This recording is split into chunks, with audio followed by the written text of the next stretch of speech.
Man, Dan Campbell's got some guts, but we got week 14. Let's talk some football. What's going on, everyone? Welcome back in to another episode for Just a Bet Outside. I am your host, Steven, and we're back to talk week 14 in the NFL. What a crazy game on Thursday Night Football. It was a good game. We went 1-1. We fell just short on Jacobs' rush yards. We'll go over that in the recap in just a little bit. But quick reminder, NBA Best Bets video for the Friday slate will be out after this one, as we just had our 4-0 sweep on Thursday. So go check it out. But we got two winners to announce for the Outlier giveaway. One free month to two people. Let's pull them up. Congrats to at FreeSauce7168 and at Josh Hadley6156. You guys have won one free month of Outlier. Reach out to me via email, X, or Discord, and we'll get you the info for that. Thank you for all the comments. I appreciate it. But let's get right into it. We got no NFL fun fact today. We got basketball, NFL, lots going on. Let's just get into it. So in this video, we're going to recap Thursday Night Football and then give you the Week 14 trends. And they went 8-3 last week if you just blindly tailed them. And then we'll give you our three best bets. And then we have a parlay today. We don't usually do it on these videos, but I got a little plus money parlay for you. And then we'll finish it with the bets recap. So hit that like button if you haven't already. Leave a comment below to help this channel continue to grow. If you're new to the channel, come join us. It is awesome. Great community here. We are on our way to 34,000 subscriber. Quick reminder, the Discord link is below. It's completely free to join and just talk sports every single day. A lot of smart people in there as well, giving out their bets. So let's get into it. And that means it's recap time. All right, there it is, the 1-1 split. Jacobs over 67.5 rush yards. He ended with 66. This one hurt, guys. I think he had around 50 at halftime, and he couldn't get us like 18 more, 20 more. It was brutal. Just one of those second halves where we didn't get a ton of carries, and that just fell short. I mean, we should have been up 1.5 units, swept the board today, but it is what it is. Packers plus 3.5. That hook was huge, obviously, as they had a chance to win the game, but Lions drove down, kicked a field goal, and we lost by 3 and won the bet. That's right. So 1-1 split. There we are. 112 and 113, up 2.98 units. If you're new to the channel, we do our complete week breakdown on the Sunday night video for the Monday Night Football if you were looking for that. But that's the Thursday Night Football recap. Now let's talk some trends. All right, let's get into these week 14 trends. Like I said, 8-3 last week. If you just blindly tailed, they are now 85-74 on the season. Last year, you see that record 115-81. Again, should be a part of your handicap, not just the only reason you make it. But let's get into it. Titans 0-5 against the spread at home, 1-7 against the spread in the last 8 games as a favorite. Just not pretty. Jacksonville plus 3.5 if you like that one. Since start of November, Atlanta and Minnesota are combined 8-1 to the under. That total is 45.5. Eagles 0-5 against the spread in the last 5 games as a double-digit favorite. Carolina plus 12.5 if you like that, and if you have the you-know-whats to do it. The Dolphins are 14-4 ATS last 18 games as 6+ point favorites. Jets plus 6 if you, the Miami minus 6 if you like that one. Browns 1-20 straight up and 6-14 against the spread last 21 games in Pittsburgh. That means you like Pittsburgh minus 6.5. Raiders gone over their team total in 5 straight games now. We had this on last week. Their team total is 19.5. And then Giants 5-1 to the under on their team total at home. Their team total is a low 17.5. Seahawks are the best. Are 9-1-1 straight up last 11 games in Arizona. We dominate them. Seahawks plus 3 if you like that one, or just Seahawks money line. Chicago and San Fran are combined 9-3 to the under in the last 12 games. Total is 44. Rams 12-1 ATS last 14 games played in December. How about that? They just play well in the month of December. That means you take the Rams minus 3.5. Those are the week 14 trends that we have for you. And now let's move over to page 2. And none of these count towards the official record. Just some more info to help you out with. Giants 7-game ATS losing streak, longest in the Super Bowl era in franchise history. How does that help? It doesn't at all, but I'm giving you info. 40 teams have fired their head coach midseason. Those teams are 18-22 straight up and 23-17 against the spread in the first game following the firing. That would mean the Bears this weekend. Home and road teams are dead even on the money line entering week 14. How about that? 95-95 straight up home and road teams. Chiefs lost 6 straight against the spread, longest ATS losing streak of Mahomes' career. Since week 4, the Jets are 1-8 against the spread and 1-8 straight up. Rodgers is also, by the way, 31st of 33 QBs in EPA per play. It has been a debacle in New York. Kirk Cousins 16-30 against the spread last 5 seasons in indoor games. He is 7-16 ATS in the last 3 seasons indoors. Double-digit favorites were 5-0 against the spread through 11 weeks. They have now gone 0-3 the last 2 weeks. Carolina will be an underdog. This is crazy. for the 33rd consecutive game. That's right. They are 10 away from the record. They have also covered the spread, though, in 4 straight games. They are a spread covering machine lately. So that's what I got for all the week 14 trends. Hopefully, it helps you get some winners. And now it's time for the best bets. All right, this first one takes us out to Pittsburgh, where the Steelers are hosting. Yes, the Cleveland Browns. Steelers -6.5. Total in this one is 43.5. I complained last time that I had to bet on a Browns game because it was on prime time, and then here I am betting on a Browns game again. I don't know what's wrong with me. Ryan just ridiculed me behind the scenes right before this, but we're going to do it. Here we go. The over 43.5 is my best bet. -105 on Bet365 for 1 unit. These plays are going to be 1 unit this weekend. So I think we have a chance to reach 50 points in this game. I'm going to be honest. Let's talk to Browns offense first. They just obliterated one of the best defenses in the league in the Denver Broncos. They scored 32 points on the road. You guys saw it. Jameis Winston lit it up. I mean, if you take all of his passing yards plus all the interception return yards, I mean, it was a lot, let me tell you. But since Jameis took over, game totals in the Browns games, last 5 games, 73, 43, 49, 37, and 53. Over in 3 of 5. 1 point from being over in 4 of 5, averaging 51 points per game. Winston has thrown for 334 more yards in 3 of the 5 games. He had this same matchup just a few weeks ago. These teams just played. That was the game that ended right on the hook at 43. Guess what? It was a snowstorm. It was heavy snow. Take that for what it is. That changes everything, obviously. The weather for this one looks much, much better. So it's a good matchup for the Browns offense. The weakness of the Steelers defense is defending the pass, 19th in pass yards allowed per game. Just gave up over 300 to Burrow last week. I'm not saying they're a bad pass defense, but if there is a weakness, this would be the one. The run defense is a top 5 in the league. Browns do not rely on running the ball much. We've talked about that all year. They don't. I mean, this O-line and Nick Chubb are just not getting the job done. They're going to throw the ball a ton. Lots of throwing from Jameis Winston means big plays and big mistakes. Big mistakes can lead to points on the other side. For Pittsburgh, obviously, we've seen pick sixes left and right for him, or just interceptions, at their own 20, own 30, whatever, can set up points. So either way, I like this one with Jameis at quarterback. Steelers offense, it's been much better with Russ at quarterback. He's actually playing really well again. I say actually because I am surprised. But the Steelers just put up 44 on the Bengals last week. Yes, since he's D sucks, but they put up 44 points and 520 yards. It's still pretty good. But either way, they've just looked better overall, not just a 1 game sample. But I love the balance this offense shows with run and the pass. The deep ball from Russ, which has been one of his strengths since back in the Seattle days. It's really opened up this offense finally. That's something they really needed. Russ to Pickens combo has just been legit. But they're now facing a Browns defense that has just struggled on the road again, just like last year. I think it was last year where they gave up the most points on the road and the least points at home. It was insane. But let's talk about their road defense this year. Giving up the 8th most points per game on the road, 27.2.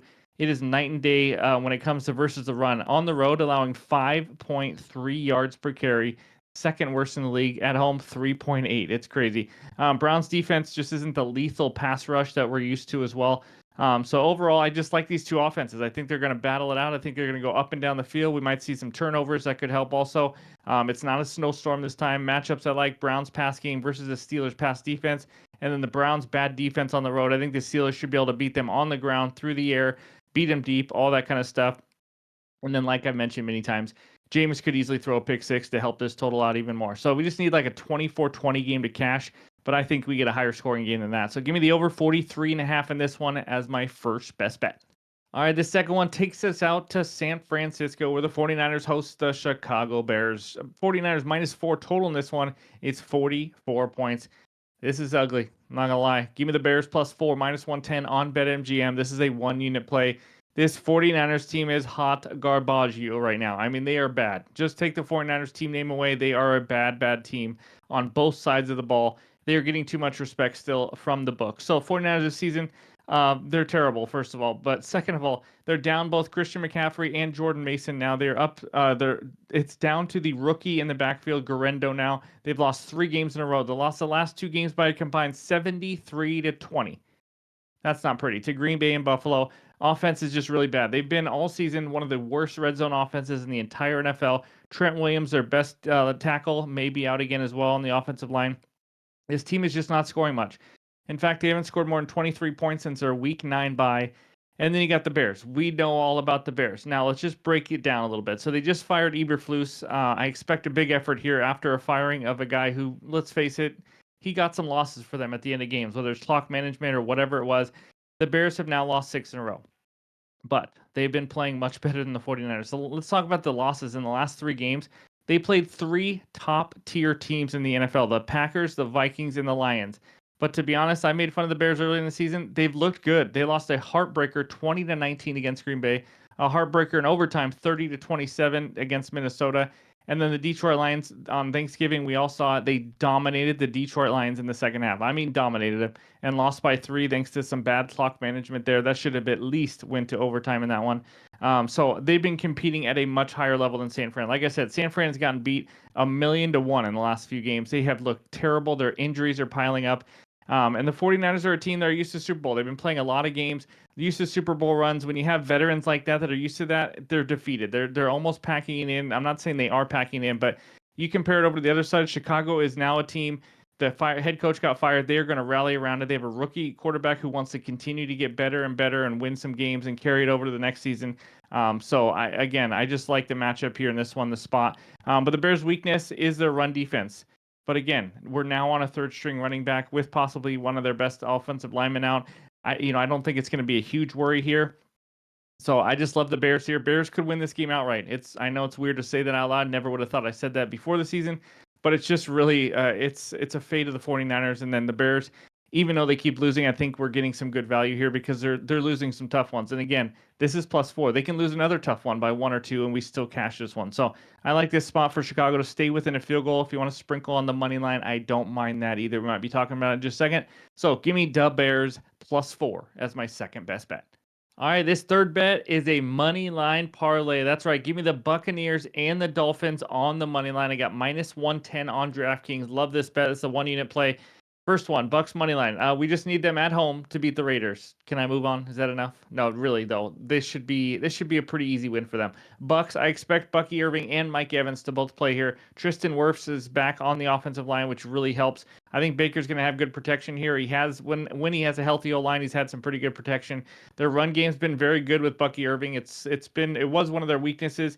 It's now turned into a big asset for them on offense. He should pick apart this injured secondary for the Raiders. That just gave up over 300 yards to Mahomes, 300 to Knicks, or almost, and to 2 in the 2 weeks prior. And a big matchup I love. Bucks are elite in the red zone. The 4th best scoring touchdown red zone offense in the NFL, 66.6% of their drives. And Vegas is allowing a touchdown on 60% of the red zone drives for their opponent.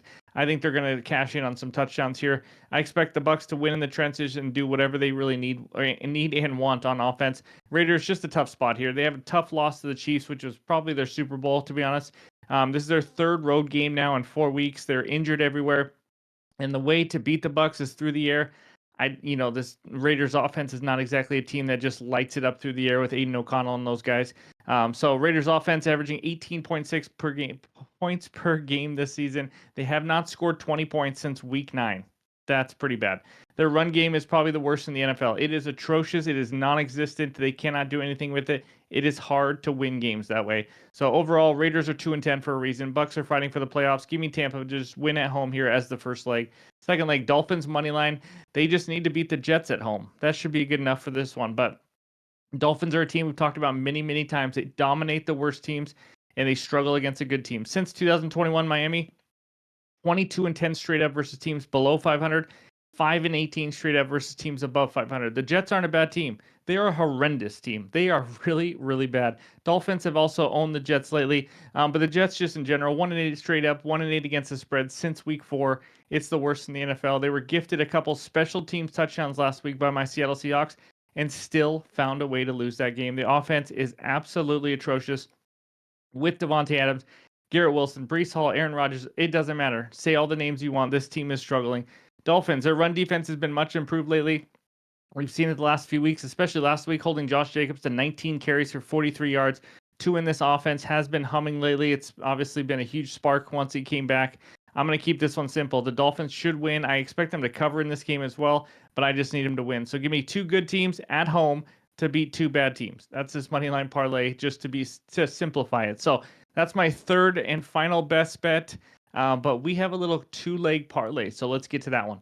All right, I wanted to do something similar to the ladder parlays that I do in the player props video. We're going to have kind of an outline, kind of not, but here we go. Let's talk about it. Parlay, quarter unit for me, plus 489. It's going to be about what we just talked about. Give me the Bears on the money line and the over 47.5 and the Browns and the Steelers. So the Bears money line, I just talked to you guys about why I like the Bears +4.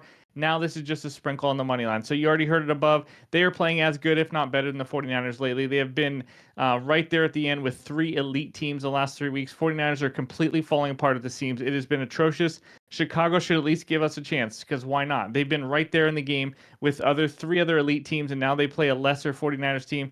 At the very worst, it should be a close game. I just need them not to blow it at the end this time. So give me the Bears on the money line. Second one over 47.5. Browns Steelers, as you guys know, unless you skipped it, I took the over 43.5 as my best bet. Now we're just raising it to 47.5. 48 can be a key number, so it's nice to still have that. But I already said it. Jameis has been dealing for his own team, for other teams. It doesn't matter. They make huge, big splash plays, and so does Pittsburgh with Russell Wilson, this deep ball with George Pickens, and they can also run the ball really well. The Browns defense atrocious on the road. You guys already heard it. I think we get a lot of points. I think we have a chance to get in the 50s. I just need 48 for this parlay. So kind of an alt line-ish parlay from my 2 of my best bets. Give me the Bears money line over 47.5. Browns and Steelers quarter unit +489. Let's get a winner. But that's what I got for all the best bets. Now let's check out the recap. All right, here we go. Before I get into this real quick, I did say 47.5 on that parlay in the last segment. It is actually 47. That's what gets the +489. So the bet we're doing is the 47. But over 43.5, and that Cleveland Pittsburgh is my first bet for a unit. Bears +4 for another unit. Bucks and Dolphins moneyline parlay for 1 unit. And then we're going to change it up. Let's have some fun. Parlay for a quarter unit for me, +489. The Bears on the money line to get the upset. And the over 47, not 47.5, for the Cleveland Pittsburgh game. There it is. I feel good about it. Let's get some winners here. And again, the NFL player props video will be out late Friday night like usual, and the NBA best bets will be out after this as well. Thank you guys for the support all season long. I appreciate it. Hope you have a great week 14 in the NFL, and we'll talk to you soon.